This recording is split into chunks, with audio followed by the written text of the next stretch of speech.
Hey Al, good afternoon. Happy Deepavali to you. Hi, Count. Happy So, Diwali to you as well. thank you so much. Thank you. You made my Diwali very special by helping me win on Dream 11 on five contests. We did just one contest on day one. We did five contests yesterday, Yeah, and I've not been able to stop talking or thinking about it. So, I thought for our viewers, we'll bring up the contest that we played yesterday on screen, sure.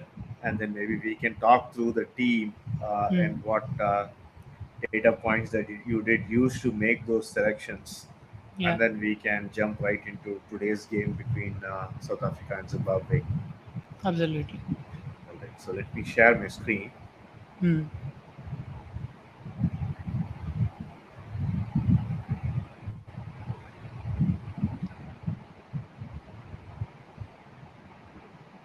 Let me know if my screen is coming up.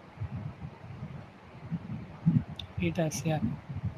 Okay, so as you see on top, it says my matches India versus Pakistan on Mm, top, and it's completed. So I'm going to click on that now. And I like the little animation that comes up as soon as this page loads. yeah, It's very contextual for Diwali. I loved it. So 3,580 rupees, right? So that's the highest number of money I've won on any contest, leave alone okay. fantasy cricket. Mm, So, what I really liked is that the team that you helped me pick. mm, I mean, everybody was at play at any given point of time. That was the amazing yeah, part of it.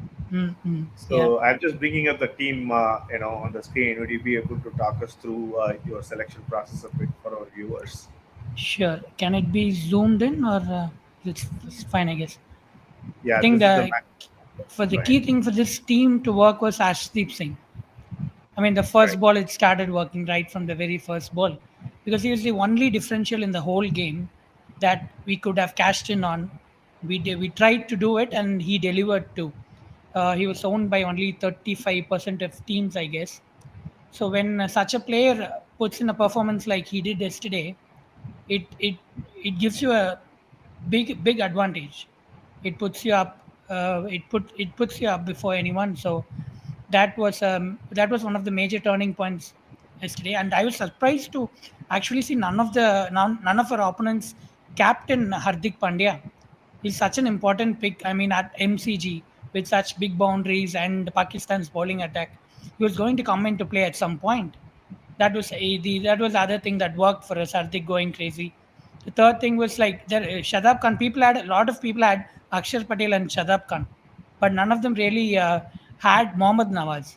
Was actually in better form, and he was also more suited to the opposition. As in Akshar Patel couldn't have bowled 4 overs. It was obvious when you look at the Pakistan 11. They had Shan Masoodin at number three, and they could have also floated up Mohammad Nawaz, so that directly affects Akshar Patel. On the other hand, Nawaz had an entirely RHB heavy batting unit to bowl at. So that's something that again, even in the last over, even though India were winning, it helped us. He picked up a couple of cheap wickets, so that worked out as well. And a lot of people had actually captained Babar Azam and Mohammad Rizwan, which actually helped us because we didn't cap any of them.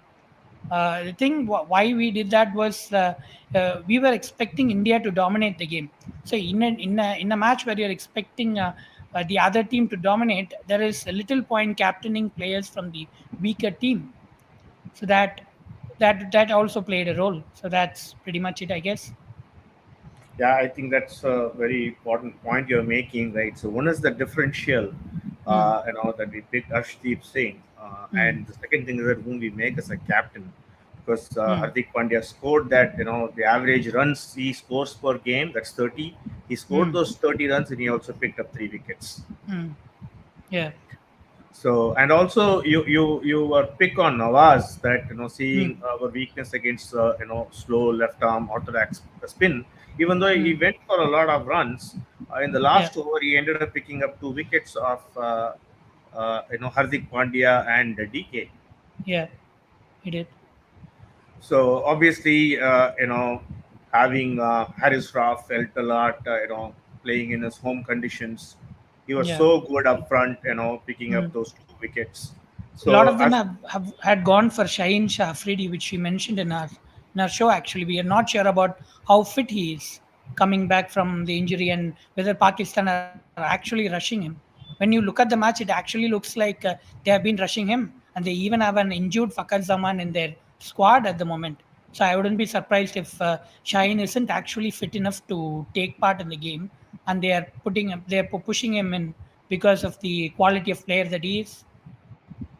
exactly, and that was quite evident, especially when he came round the wicket.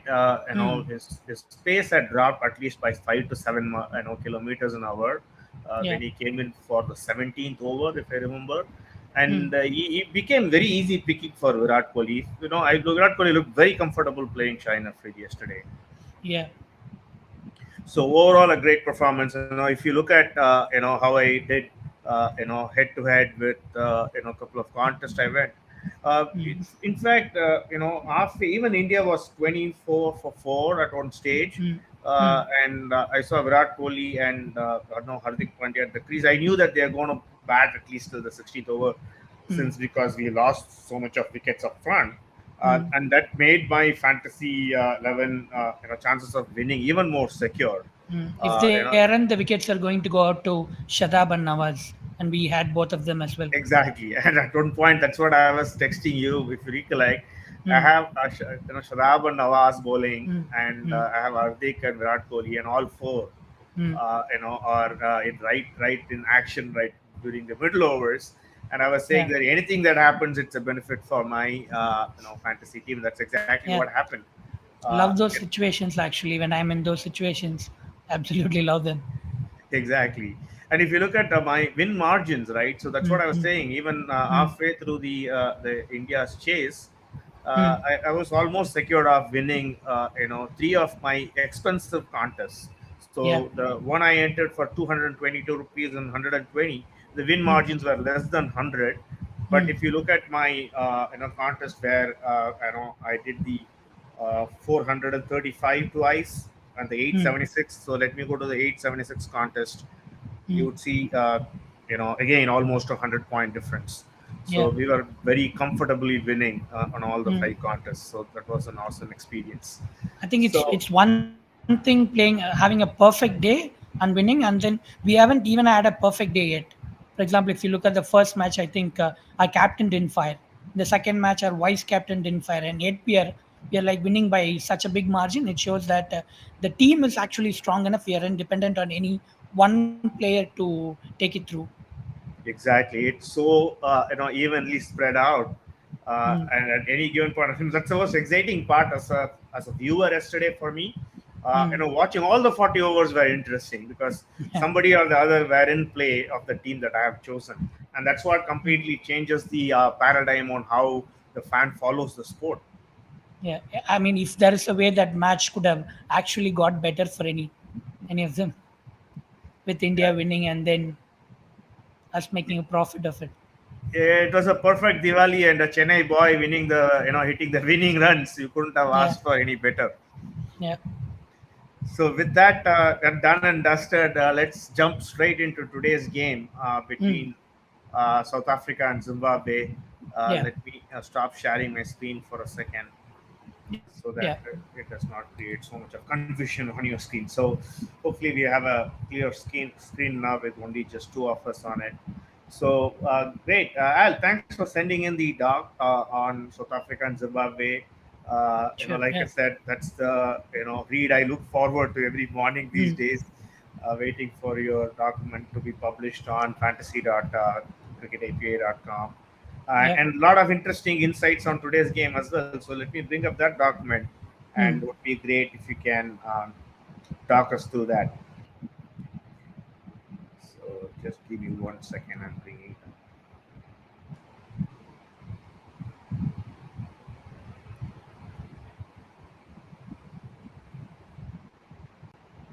Yeah,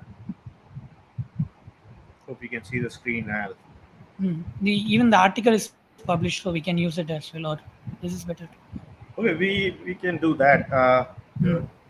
So let me go to the article. Like, just give me a second.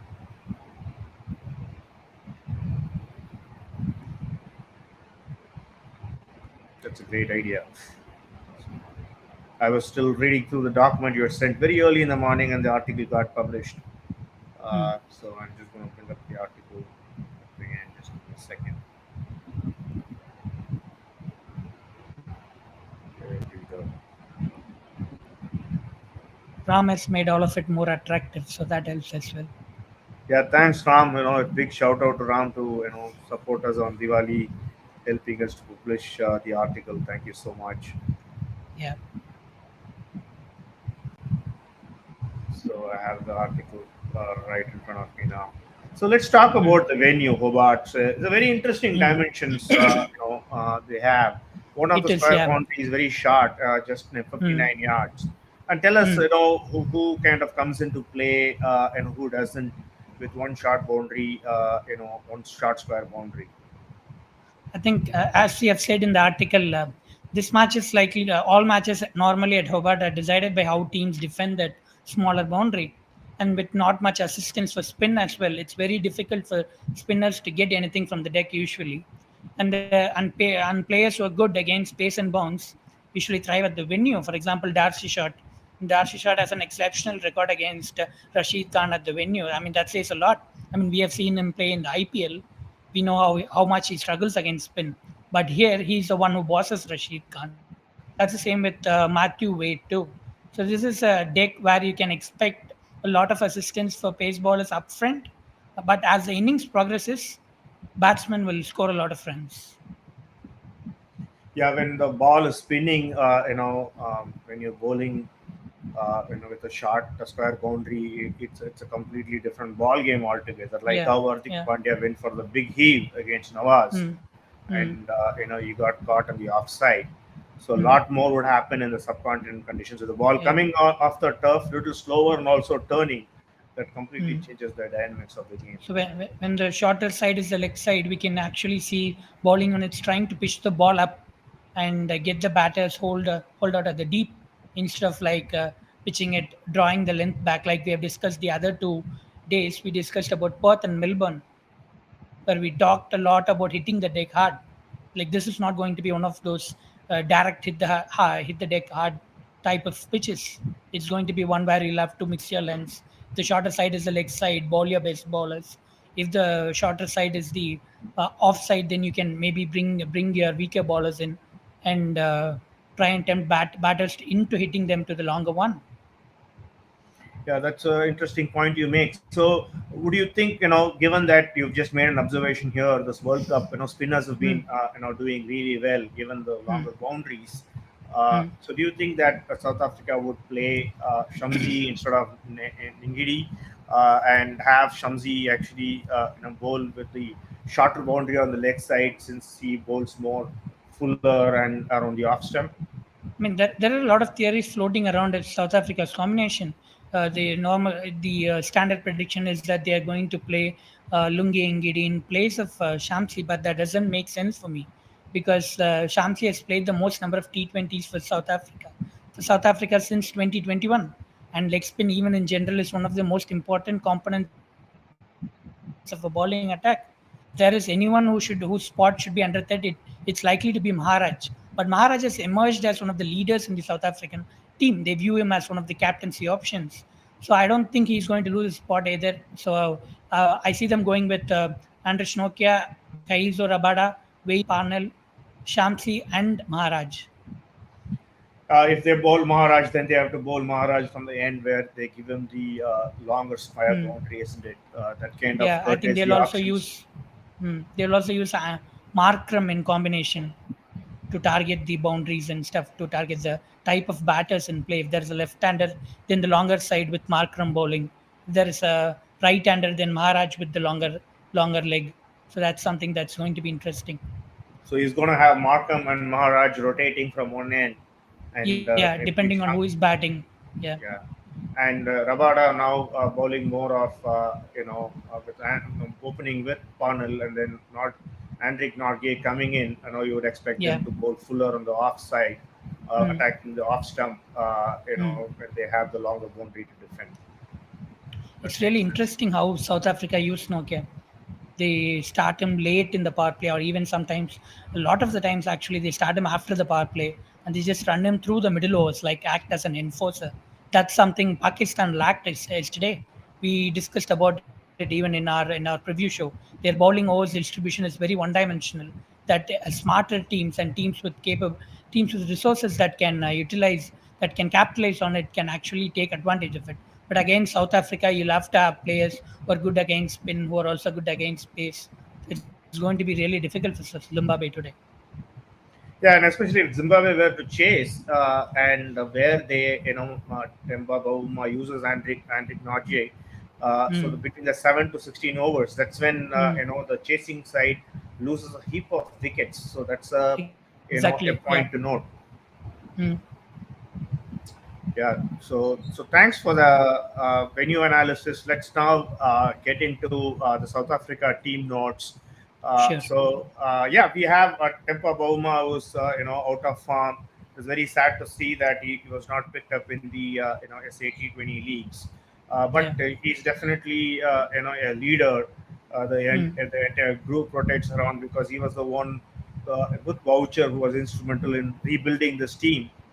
True. Given where they were, a few years back, losing a lot of Mm, players to, mm, domestic T20 tournaments and also to Kolpak, mm, so South African bowlers deferring to go play the English county to get qualified to play yeah. for the England team.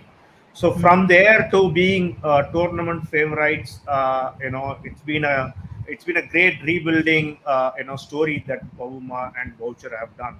mm. Talk us through some of the key players in this South Africa lineup who are in your predicted playing 11. Yeah, I mean, I've said this before. I think South Africa are the favorites of this group, even though it has India and Pakistan. A lot of people are focusing on Bauma and its ordinary record, but look at what they have around Bauma. I mean, look at the strike rate section. It's 150, 180, 170. It's complete madness, and they're all capable players of both pace and spin. So that's one thing. And they have Quinton de Kock finding his form back. He was good in CPL, and he has got a couple of 50s after that. So that's a big advantage to have a player of Quinton de Kock's class in form in Australian conditions. I think that's something I'd love to have. Any team would love to have. That's something yeah. That now we could see the strike rates. Rosso coming back and informed that he's striking at 180. There is Markram, who is one of the most all-round play batters in world cricket today, 153.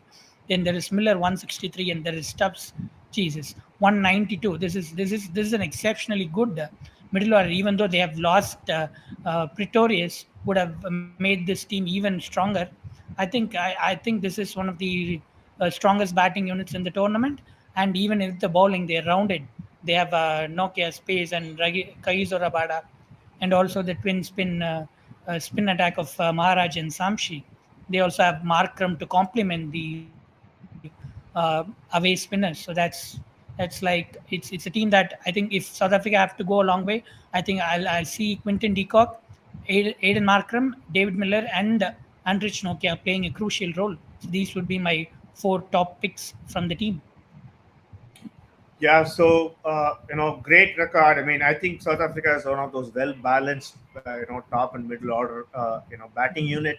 Given that they Mm, have, almost three left-handers in their top mm, six, yeah. and we just have to have Bauma or Clinton Deacock play the shit anchor role. Then you have Mm, explosiveness coming in the form of Riley Rousseau, Aiden Markham, David Miller, and Stubbs. But yeah. given that if Zimbabwe bats first, and given the quality of the South African attack, do you Mm. think David Miller will come into play if South Africa were to chase? No, this is so one of the usual scenarios when a really good team plays a mediocre team. When that team bowls first, when the really good team bowls first, you normally keep away from selecting the team that bats second, the middle order players of those teams.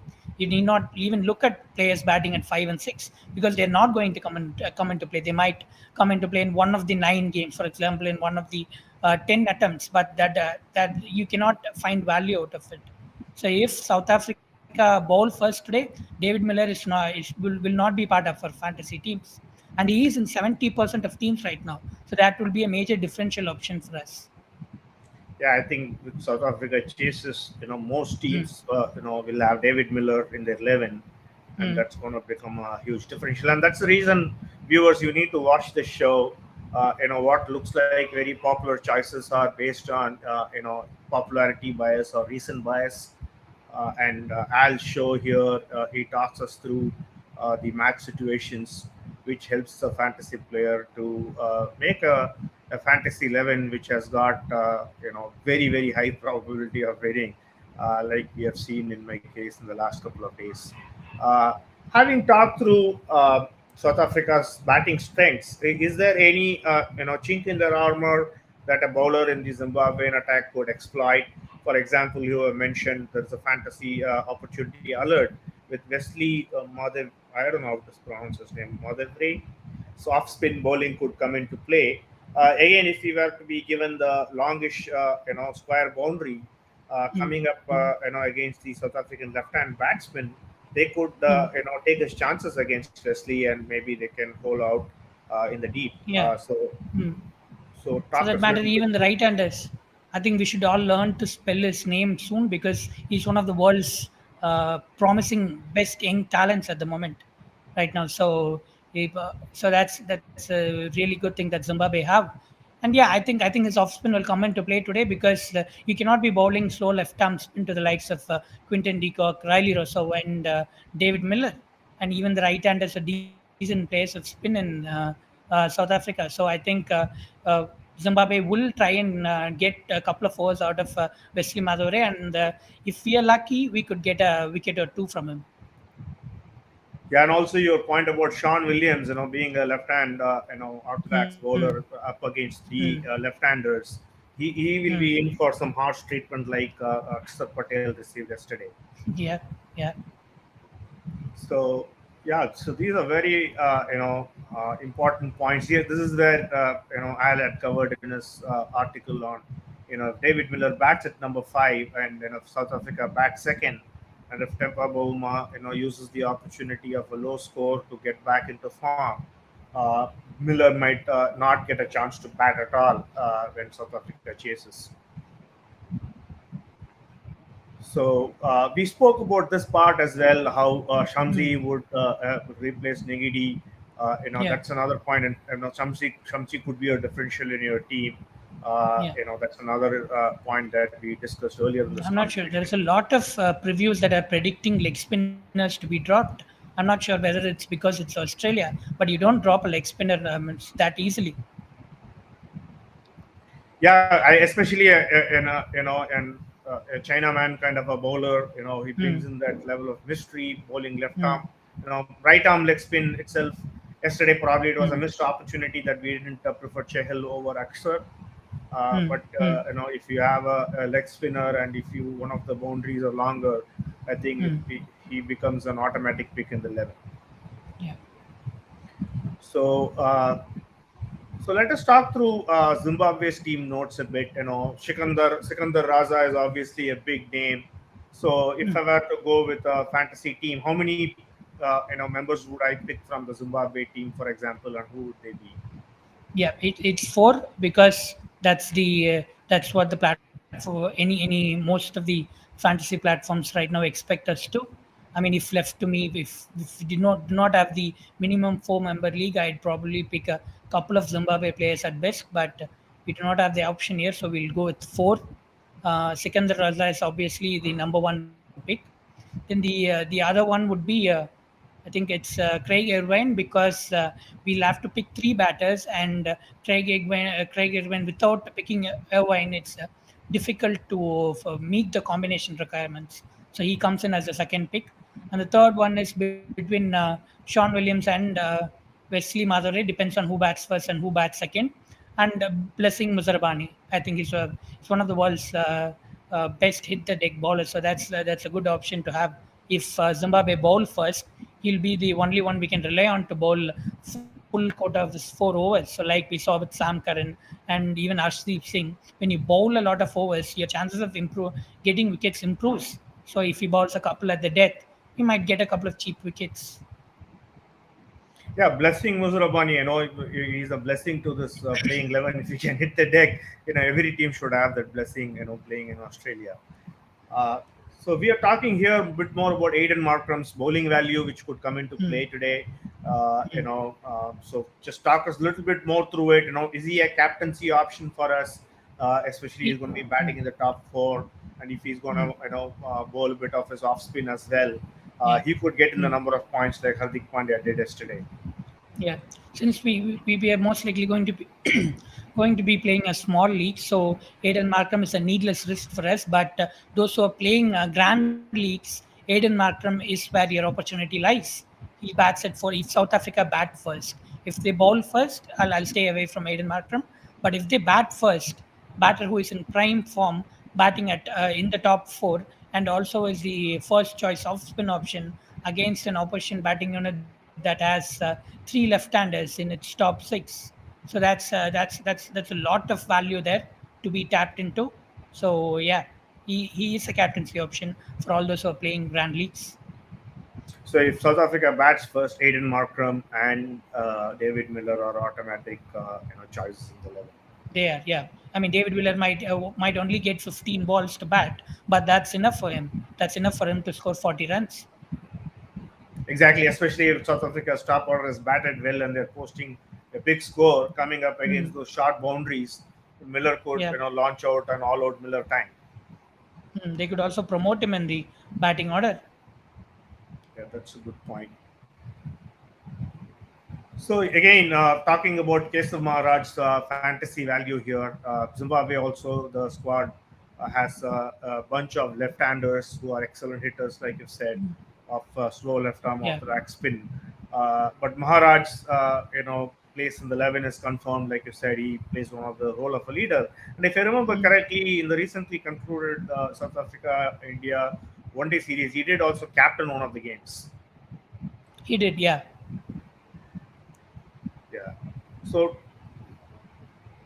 So talk us through a little bit about Zimbabwe's batsmen's strengths against some of the South African bowlers, even though they have a very good attack. So if case of Maharaj is Mm. bowling, Mm. are we expecting any one of these batters to really pile on runs? For example, Raza. Mm. Mm. For example, if you look at that image against the SLAO column, that's where they have the most greens. It's normally it's quite odd because even though teams have left-handers, normally they do not have as good a record as Zimbabwe's left-handers have against slow left-arm spin. It shows how they are maximizing their strengths. Traeger Vine, Sean Williams, and Ryan Ball all have exceptional record against the bowling type, which makes getting overs out of Maharaj very difficult.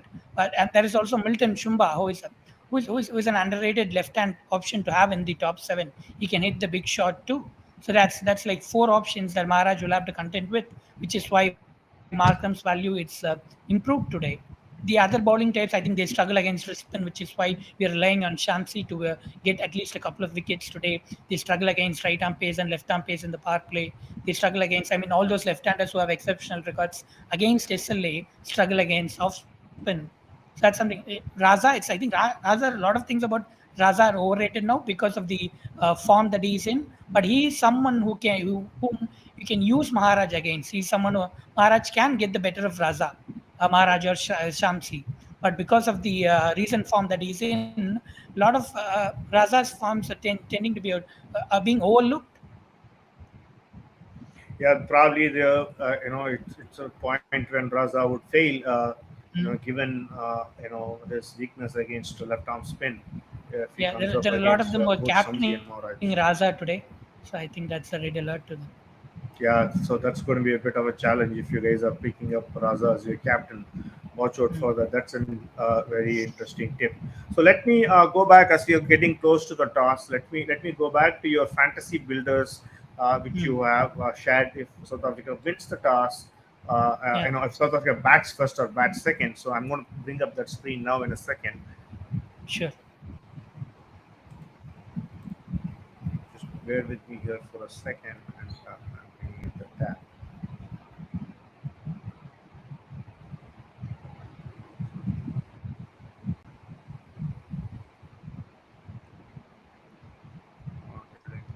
same one by mistake. Yeah.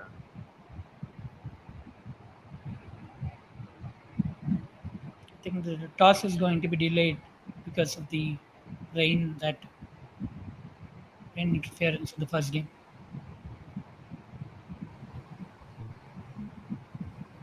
Okay. Is that going to impact any of our playing 11 Yeah, options if the match is going to be curtailed due to rain? that's a question, but I don't think it will be curtailed at the moment at least. I think it will be a full 20 overs game. But yeah, if it does if it does affect the number of overs that will be bowled in the match, it's going to change a lot of things. But I think we won't have the opportunity for it, and the match might start at 20 overs per team. That's good news. So I have the screen up now. Hope it Mm. comes up on your end as well. Yeah. On those two teams, if South Africa bats first Mm. or if South Africa bowls first, can you Mm. talk us through that a bit? So this is one of those matches where which teams wins the toss will have a lot of impact on what we are going to do. I'm hoping Sri Lanka, South Africa ball first because that makes it easier for me to win the leagues that I am part of. For example, if you look at the right column, when South Africa ball first, there are more Reds than when if they bat first. The Reds are basically the low ownership percentages, and we'll have all of them. And if any of Bauma, Shamsi, and Ball does well, then we'll get a lot of points. On the other hand, if South Africa bat first, the number of differential options we are going to have in our 11 is going to take a really bad hit. We'll only be depending on Parnell to deliver. On the other hand, here we have Bauma and we have Parnell as well. Parnell will become our fourth best option to win the game for us. So that says a lot of things. Yeah, so as a fantasy player, you're hoping that South Africa will bowl first so that you can pick up the differential players in your team. And Yeah, also if the differential captaincy, right? So depending on mm, whether South Africa bats first or bowls first. So if mm, South mm, Africa bats first, the captaincy would be for Aiden Markram for the mm. factors we just discussed. Yeah, it is. Yeah. For example, I think Quinton de Kock and even Sikandar Raza are at 15 to 20% of 15 to 20% of teams are captaining them, and Markram is like only 4 to 5%. So that will change a lot of things. And if South Africa bowl first, Bauma becomes an excellent captaincy option for a grand league. For those who are playing grand leagues, in small leagues we cannot take that risk considering the form he is in. But when you're playing a league with a number of combinations, then Bauma is in one of your combinations. You can easily go in with Bauma as captain. And your vice captaincy option is Rabada, irrespective of South Africa Yeah, yeah, bats first or yeah. bowls first. Since we are planning for small leagues, we are playing it safe with QDK as our captain and Kagiso Rabada as our vice captain. So that's like minimum guarantee. I don't see them failing badly. At worst, they'll probably get 30, 25, and a couple of catches for QDK, and then for Rabada, it's going to be a couple of wickets. Yeah, with Rabada and Enric Norgay and Wayne Parnell bowling, we have, uh, you know, uh, good opportunity of QDK, pouching a couple of catches behind the wickets. Yeah, it is a deck that suits pace bowlers. So it's important that we have all three of South Africa's wicks in our 11. Yeah, and if you're feeling a little more adventurous, you have differential captaincy options. Shamsi, he could be in the wickets. Bavuma, if South Africa chases Bavuma, can put on a decent score to Yeah. rebuild this form. Mm. And Riley Rossov, so again, he could go explosive today, given Yeah. the bowling attack he'll be coming up against. I'm surprised that Riley Russell is only in 50% of teams, actually. He's in form. He's one of the world's most destructive batters at the moment. So that's an opportunity for us to exploit as well, which is good. Great. So why don't we go on to the Dream 11 app now and maybe Mm. start building the team, irrespective of who bats or bowls first. Maybe those Rabadas and QDKs and Razas, we can put them in. And as Mm. we wait for the toss, we can fill in the rest. Mm. That's one way, or maybe we could get back on when the toss is on and maybe do it because I think it will take a minimum of 30 minutes. It seems like 30 minutes we'll be waiting, and All we'll right. have to take a lot of decisions after toss as well. Yeah. that sounds like a good plan, Al. So Mm. why don't we do that? Why don't we, wrap up our pre-match show now, and then Mm. as soon And as the come back. toss is done, we, Mm. we will come back right into the show. Sure. Yeah. All right. Till then, you take care, and I'll see you in a bit. Sure. Bye. Bye.